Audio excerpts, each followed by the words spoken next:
Il-kap tal-Partit Nazzjonalista Alex Borch ippropona riforma komprensiva fis-sistema tat-taxxa personali. F'konferenza tal-aħbarijiet mid-Dar Ċentrali, il-kap Nazzjonalista qal li l-faxxi tat-taxxa saru skaduti minħabba l-għoli tal-ħajja u żiediet fil-pagi li ħafna drabi qal waslu biex persuni jidħlu f'faxxi ogħla ta' taxxa mingħajr ma jkunu verament qed jaqilgħu aktar f'termini reali. Il-proposta tagħna hija propju sistema ta' taxxa aktar ġusta u moderna li tirrifletti ir-realtajiet li għandna f'pajjiżna illum il-ġurnata.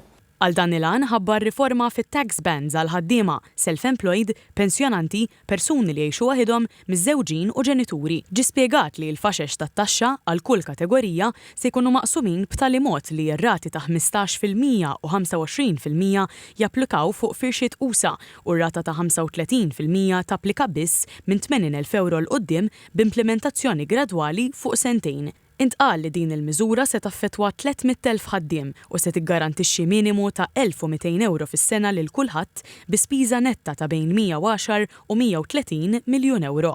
Miżura oħra hi li l-kumpens għall-għoli tal-ħajja ma jibqax jiġi intaxxat billi tax bands jolew kull sena bl-istess ammont tal-għoli tal-ħajja. Il-Partit Nazzjonalista qed jipproponi wkoll li l-ewwel 10,000 euro ta' dħul minn xogħol part-time u sara ikunu mingħajr taxxa. Qal li dan ifisser li madwar 45,000 ħaddiem ikollhom 1,500 iktar fil-but tagħhom. Dr. Borch ħabbar ukoll inċentivi għal familji li ospitaw studenti barranin fosthom li jidħul minn din l-attività ma jkunx intaxxat.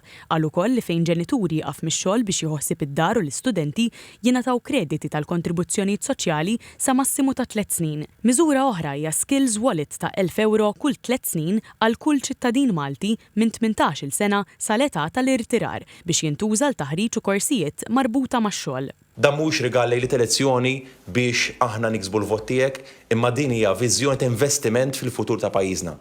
Dr. Borch qal li dawn il-miżuri huma costed, fattibbli u maħsuba biex iħallu aktar flus fil-but tal-familji Maltin u Għawċin. Matul il-konferenza wkoll, Dr. Borch ippreżenta affidavit fejn ċaħad kategorikament l-allegazzjonijiet li qal li jagħmel il-Prim Ministru Robert Abela li iltaqa' ma' kontrabandist brabta mal-proposta f'Hertz Bank. Il-Kap Nazzjonalista qal li dawn huma allegazzjonijiet infondati u allega li l-Prim Ministru kien konxju li ġie qudiemu kontrabandist u ma ħax azzjoni kontrih. Tem jgħid li mhu se jħalli lil ħadd iċappas ir-reputazzjoni tiegħu.